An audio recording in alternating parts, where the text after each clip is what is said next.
everyone. Thank you so much for joining us as this last webinar as part of FASD month. My name is Lindsay Wolfson. I'm the manager at the Center of Excellence for Women's Health and a researcher with the Canada FASD Research Network. And today, Dr. Nancy Poole and I are here with you to talk about refreshing our conversations about alcohol as a key component of FASD prevention. We're so happy that you're able to join us.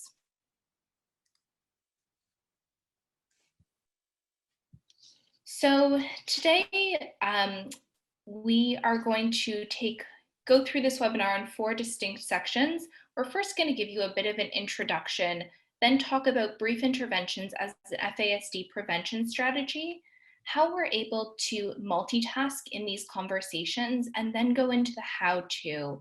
Throughout the presentation, we'll try and answer your questions, and any remaining questions we will answer at the end of the webinar. The hope at the end of this webinar is that you'll be able to identify and promote practices in brief intervention on alcohol, recognize opportunities to apply trauma-informed approaches, and bring attention to opportunities and challenges, particularly within our current context. So as a bit of an introduction, I already mentioned, I work at the Center of Excellence for Women's Health as well as Canada FASD Research Network. My history is in anti-trafficking and anti-violence, and I've been working in FASD prevention for the last 3.5 years. But central to my work has always been the focus on women's health, on social determinants of health, and working in community partnership. I want to acknowledge today that I am based on the traditional territory of the Haudenosaunee, the Wendat, the Mississaugas of the New Credit First Nation, and the Métis. And I want to recognize not only the elders past, present, and emerging, but also the land defenders that are working tirelessly across Turtle Island right now. As Nancy goes into her introduction, I really encourage you to use the chat box to type in the location and the traditional territory in which you're joining us today. Hi, everyone. I'm speaking today from the traditional territory of the Lekwungen peoples and the Songhees, Esquimalt, and Saanich people, whose historic relationships with the land here in what is known as Victoria, BC, continue to this day. Everyone knows, I think, that I've been working with CanFASD since its inception, really as a lead on prevention-related issues. I do other things like lead a Center of Excellence for Women's Health, but today my real focus is the work we do on alcohol and pregnancy. So I just wanted to start with a few important contextual developments. And you know, in brief interventions, in motivational interviewing, we talk about there being importance, you need confidence and competence. And this is the importance part, really trying to up our urgency and excellence around doing discussions of alcohol with all women of childbearing years. One of the things that really helps us in that is this new guideline from the SOGC. And I've just highlighted 2 of the many great recommendations in this. You probably can't read them, so I'm just going to say every clinical encounter is an opportunity to discuss alcohol use. So really important that we see this work when we come to primary care, that discussions happen. If a woman continues to use alcohol during pregnancy, harm reduction, treatment, and social support strategies should be encouraged. And women need to be able to participate in brief interventions and treatment without undue risk of loss of child custody. So really important pieces, I think, that the SOGC are raising for us. The other thing that's happening is the Canadian Centre on Substance Use and Addiction have been asked by Health Canada to go back to update the low-risk drinking guidelines for Canada. And I think this is a really important opportunity for us in the FASD prevention world. As you know, and you can see there on the slide, one of the things it says is pregnant, zero is safest. And I think, every time we're able to promote these lower risk drinking guidelines, we get the opportunity to integrate the discussion about pregnancy and not drinking in pregnancy. And the third thing, of course, is this context of COVID-19. And I just think it's very important for us to recognize that in this time when we have been faced with social isolation, there has been found to be an increase in alcohol use by Canadians in their home, an increase in exposure to intimate partner violence by women and various forms of coercive control, an increase in gender-specific stressors on women, such as having to educate their children and care for their parents, etc. And all of this is going on, reduced access to face-to-face services. So really urgent that we learn to do conversations on alcohol well in this kind of context, because these are all key risk factors for women's substance use.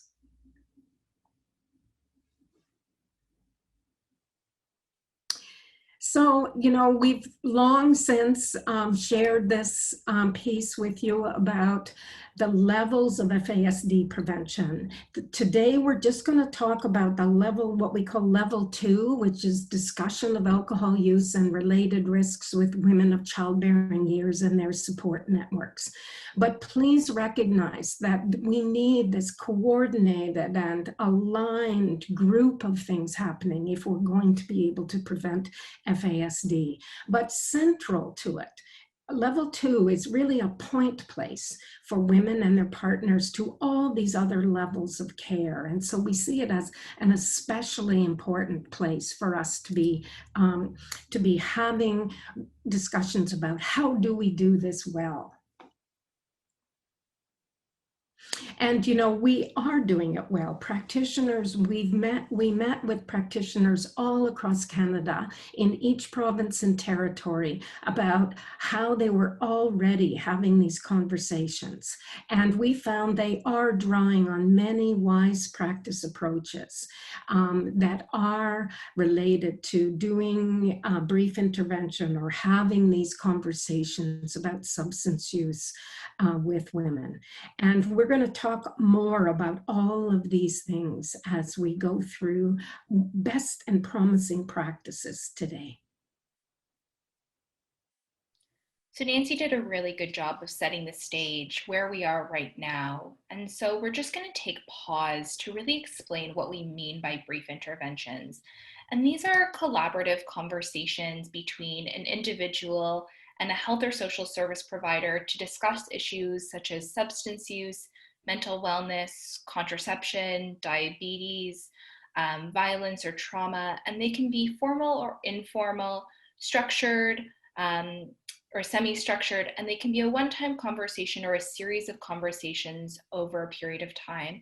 And they really have the capacity to be initiated by a wide range of health and social service providers, with the overall purpose of supporting people in learning about one or more health issues affecting them, and making needed changes in health and substance use, and making connections between substance use and sexual health, mental wellness, or other determinants of health that may affect their ability or changes in substance use.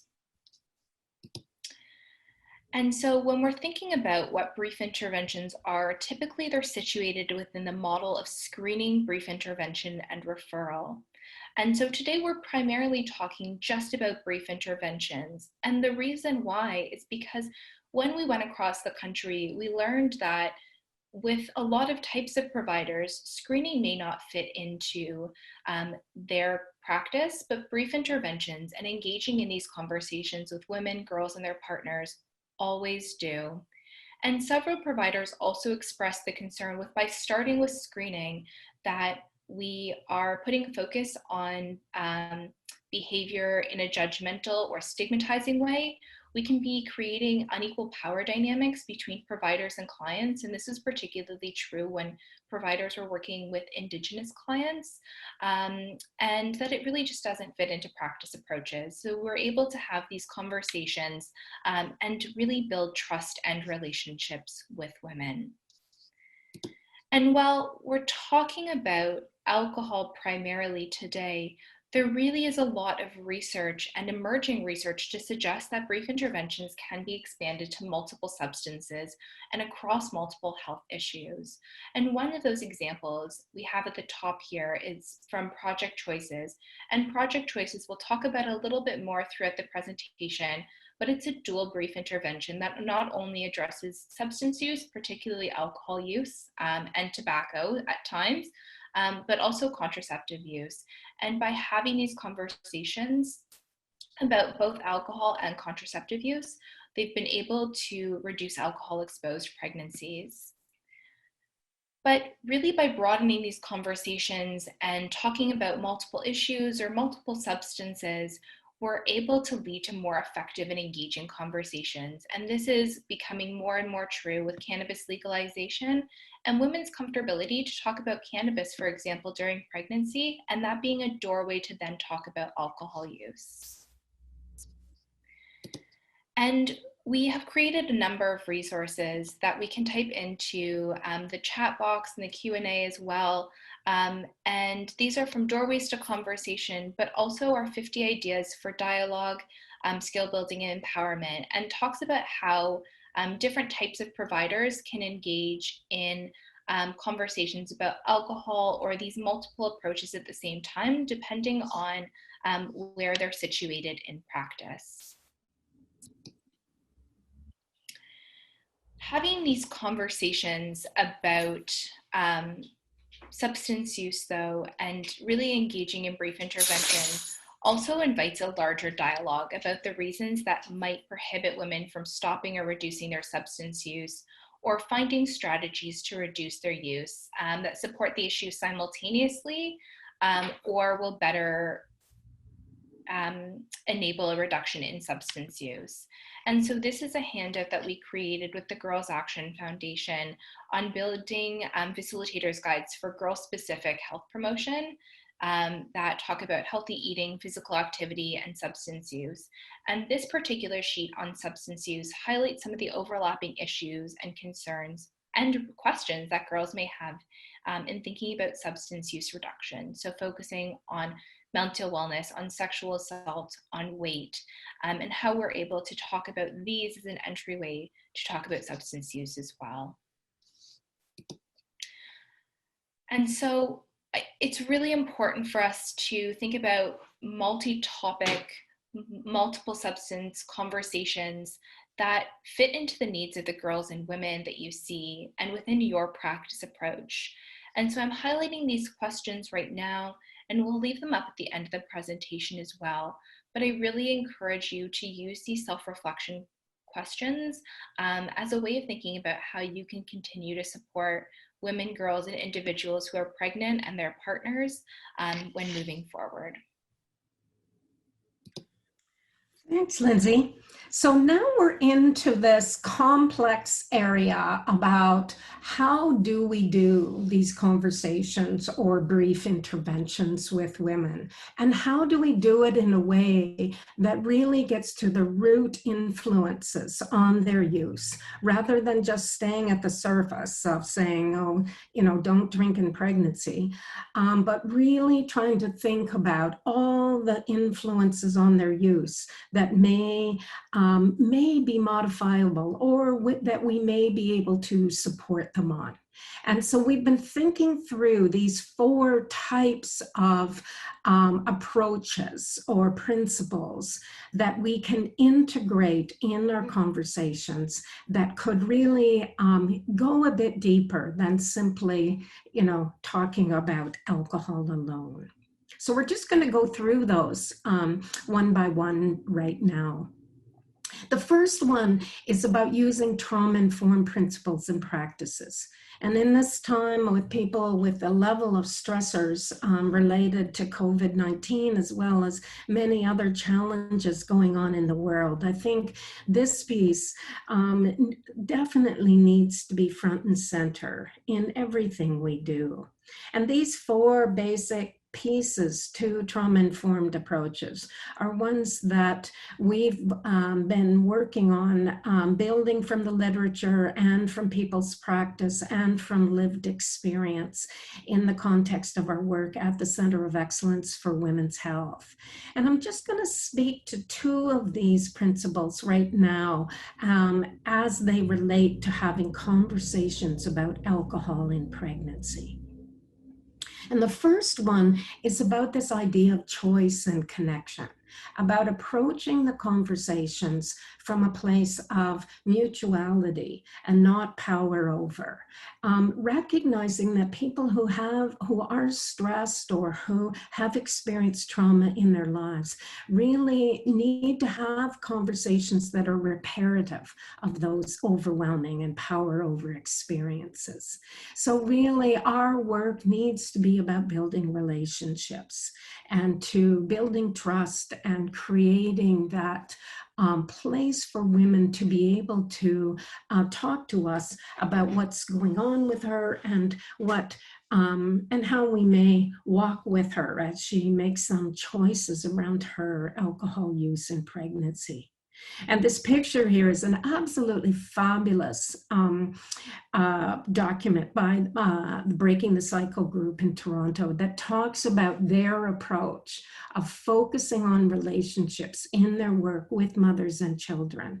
And one of the things that they really stress is that part of this work, not only in pregnancy, but after pregnancy, is about bringing a focus to early attachment with children.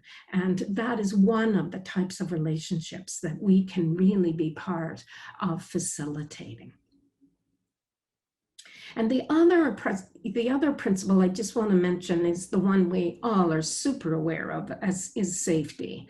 And, you know, I think it is so individual in some ways about what creates safety for each woman. And that is something that we really need to explore with her as we have these conversations. And Lindsay's going to talk a bit more about the cultural piece of it, but there's really pragmatic physical accommodations we can make, and really thinking about how we move away from really confrontational and directive approaches, like don't drink alcohol in pregnancy. It's creating the possibility for how does alcohol fit in your life? And where are you going with it now that you're pregnant? And those kinds of questions are just such different ways of eliciting and her perspective and creating safety rather than this idea of providing advice that's super directive. So the second approach that we're hoping to talk about today is cultural safety, equity, and wellness.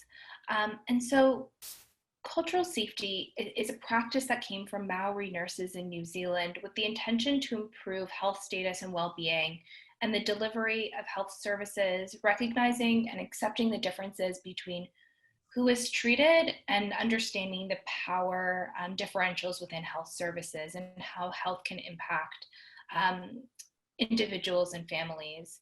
And often when we're thinking about cultural safety, these considerations invite us to ask, how safe was the experience for the recipient who received care?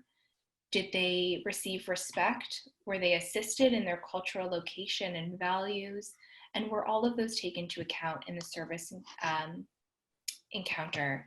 And so this chart from the Early Childhood Development Intercultural Partnerships Program at the University of Victoria really shows 5 principles of cultural safety and the ways that we are able to enact on them And so, for example, in building partnerships, we're able to engage in relational practice, collaborate on problem solving, and share knowledge in really co-construct ways to move forward. And so we're able to have more collaborative conversations with women and their partners and their families about substance use.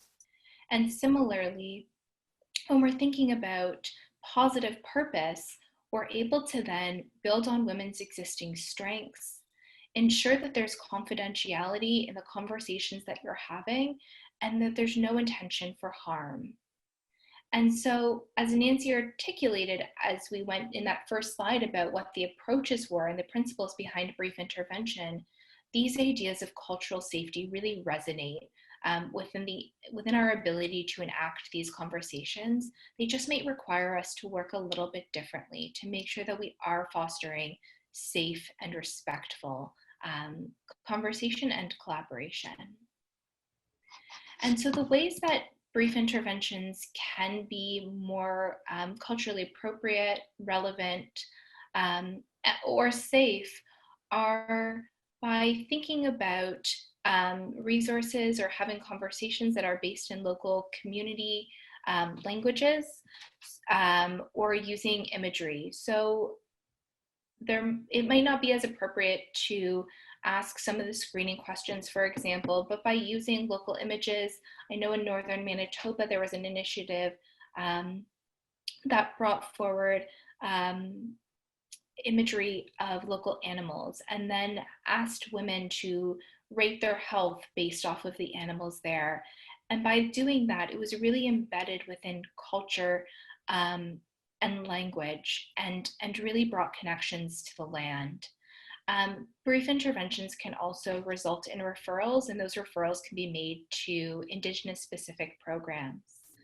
But I think the real key is that we're having conversations that are less stigmatizing and more respectful. So we're doing it from a strengths-based perspective and always within the context of wellness. And so building upon what communities and what individuals already know, and starting from there. And another component of it is that brief interventions, for example, earlier we talked about how these could be one-on-one conversations, and that might not be the most appropriate. Similarly, the notion of a brief conversation or a brief intervention may not be as appropriate as having elongated conversations. And so adopting our practice to have longer or group conversations that really encourage trust building, relationships and respect are the impetus behind how we can integrate cultural safety and cultural practices within a brief intervention. And we showed earlier that brief interventions really are a continuum of support. And as such, we have to be thinking about the broader spectrum of FASD prevention. And so this is one resource that we created last year in partnership with 8 FASD prevention programs that are culturally driven and led.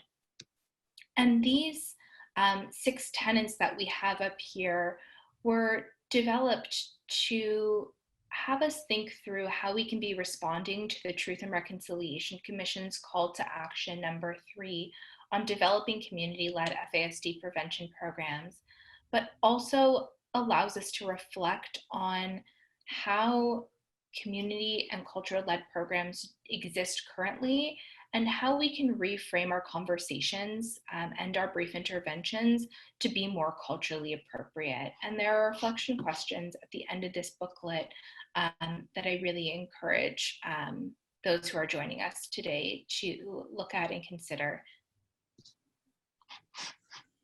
So we've talked about trauma-informed, we've talked about cultural safety. Now I just want to talk a bit about the gender influences on women's substance use. And you know, you may say, well, what are you talking about that? Of course, they're women, that's all we have to say.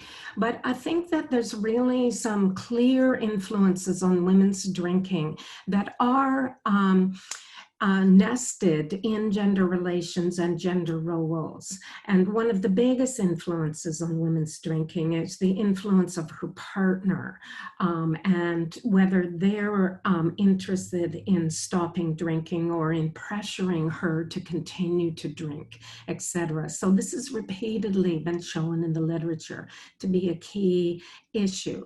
And the other gendered kind of influence is that, women are more likely to be survivors of interpersonal violence, more likely to be poor, single mothers, etc. So there's a lot of things that become stressors that women may see their alcohol use as useful to cope, that we really need to be able to attend to and feel comfortable discussing with her.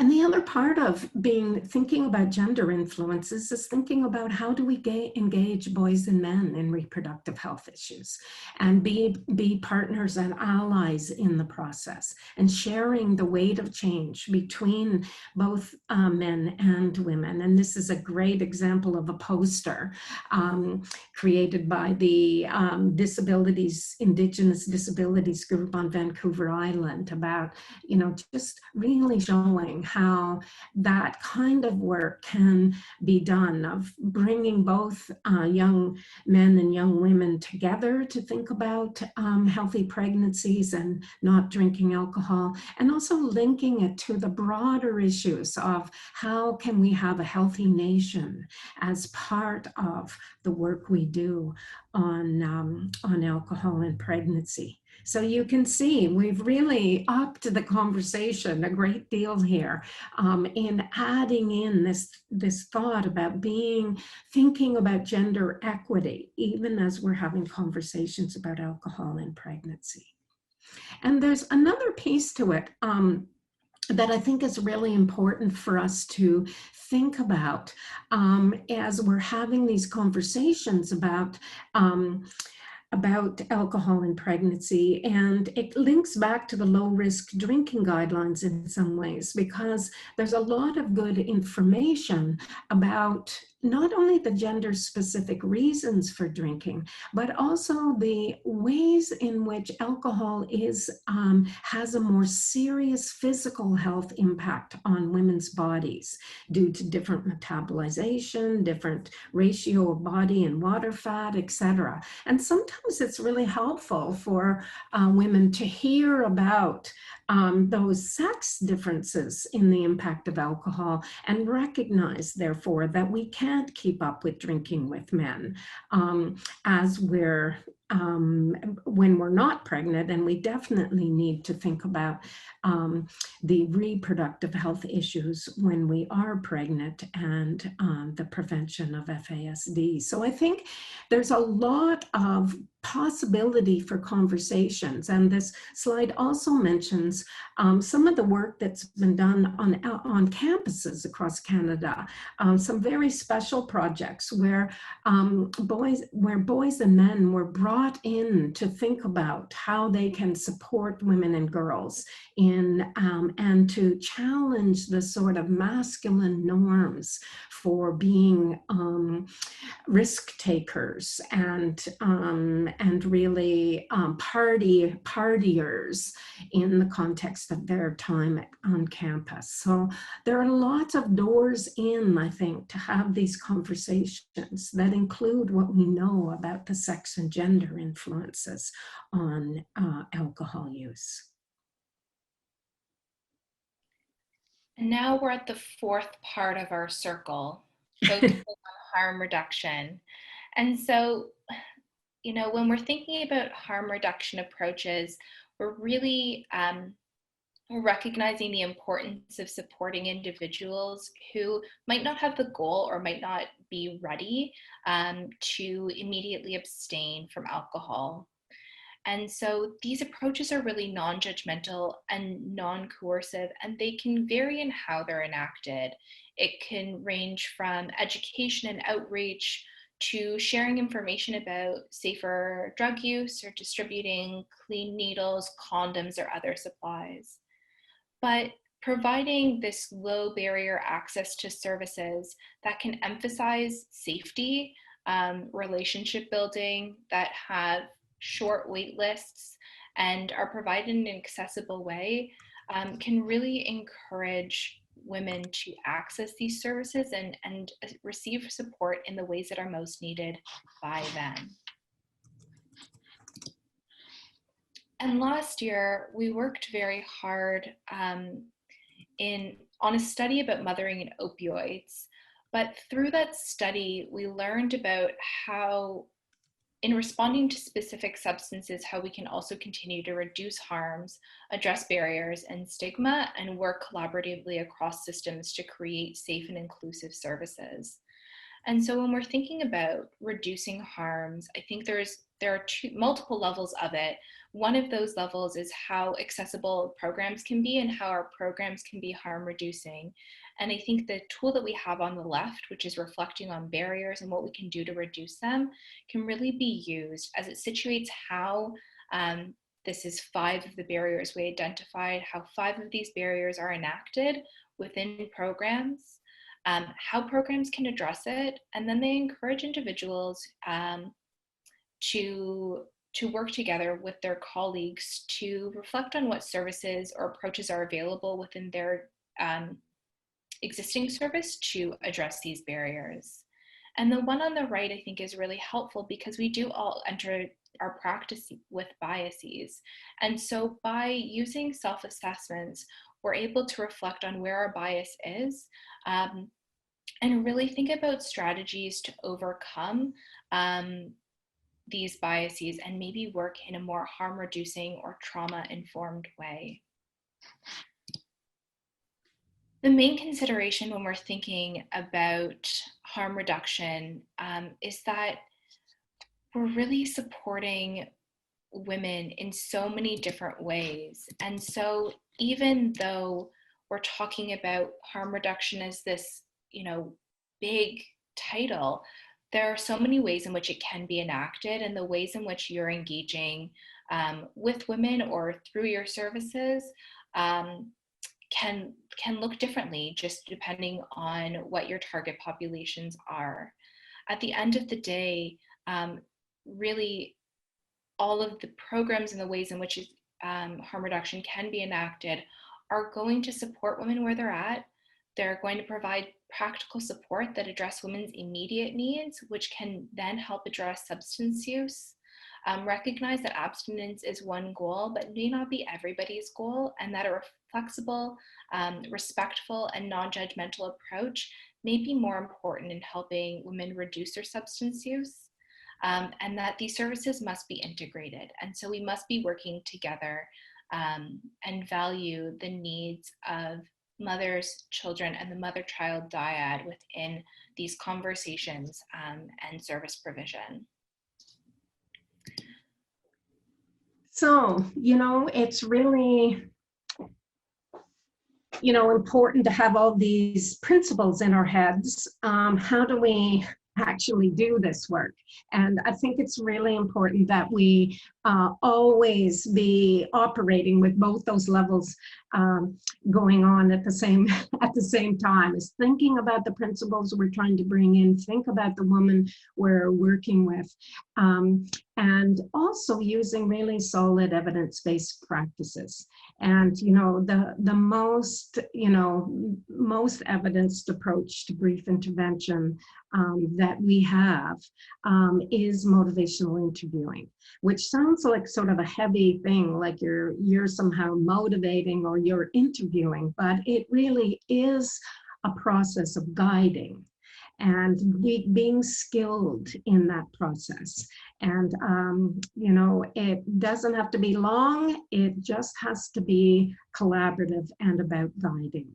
And so the essence of an MI approach is all about walking in partnership with the woman, being accepting, being compassionate, and evoking from her what her ideas are for the possibility of change and the readiness for change, rather than simply providing advice.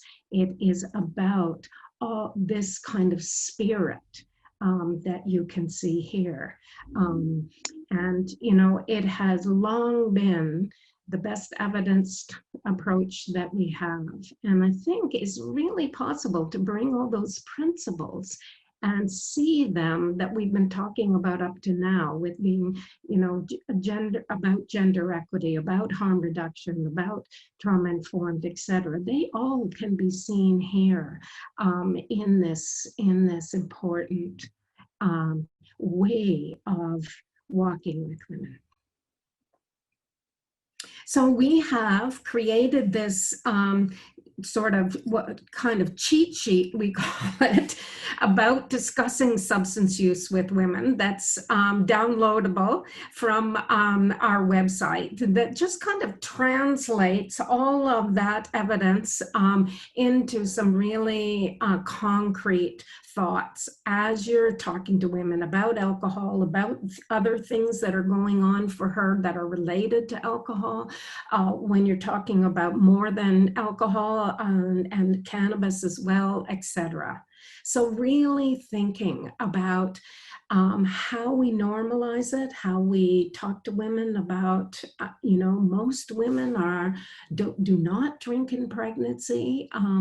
And, you know, it's really important for people to be able to know the norms around use, and to know that they're not alone in this, that you've had conversations with tons of women about these issues, and they can feel confident that this discussion will be one that is really reflective of their interests and needs. And thinking about how we support change. And, you know, when I first walked into the FASD field and mentioned the word harm reduction, I felt like I was almost driven out of the room, because abstinence, well, of course they can't drink. No amount of alcohol is safe. And that's absolutely true. But that's not where the woman is when she walks in the door. If you say, well, I'm not willing to talk to you unless you're going to talk abstinence, we may lose the most risky women that we need to be able to, the women most at risk, that we need to be able to engage and to begin the process of taking the steps that hopefully will get her to the place of not using. So, and really thinking about all those elements of personalizing and taking care. So, you know, a lot of the things you're going to find are that women will counter with words like this. Well, I read a study that a glass of wine every now and then is fine, or what's the point in stopping now? And cannabis is really helping with my morning sickness. Those kinds of questions of resistance. And so on the sheet, we give some suggestions about how you can also get into those discussions, and some ideas for answers. And we really encourage you to practice the answers that fit with your context, and be ready to have those discussions with women in a really helpful way. So in the SOGC guidelines, we talk a bit about these screening, brief intervention, and referral advice that's commonly used in the literature, that include ask, advise, assess, desist, arrange, and they're definitely there. But I just wanted to highlight two things for you in this. One is, do we start with screening, as this is common in the SBIR approach, and Lindsay questioned this before, or do we start with a brief intervention and then move into screening should we find that the woman has some use of alcohol? So rather than starting with a screening tool, start with a conversation, and to really, when we're thinking about doing the screening part, focus that screening on screening for readiness, rather than only screening for frequency and level of use, and so that we're really able to get to the place where we're guiding and walking with her on the journey, rather than telling her what the gold standard is only.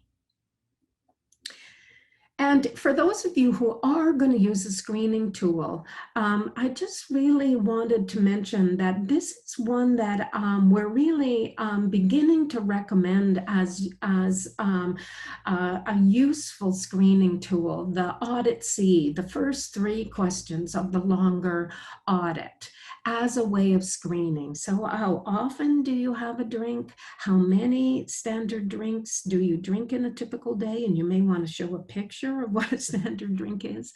How often do you have 3 or more drinks on one occasion?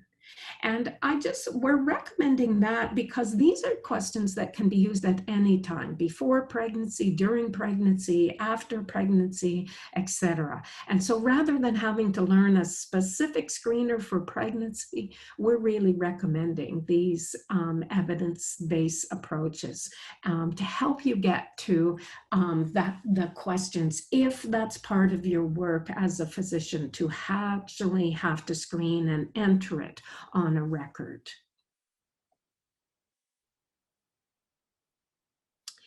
So I mentioned in that previous one that sometimes it's really helpful to show a picture of standard drinks. And in general, we feel that lots of times it's super helpful to be able to have visual resources if you're someone who's going to be holding these discussions. And so really want to encourage you to have these available for women to look at, because many benefit from being able to see the resources.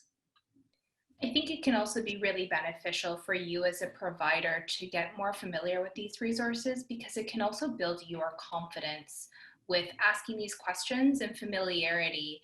And so this is an older version of what is now the Knowing Your Limits with Alcohol. And I'm realizing as I hold it that I have the French version in my hand. But what's really helpful about it is that it includes, standard drink sizes, as well as talking about linkages with alcohol consumption and health.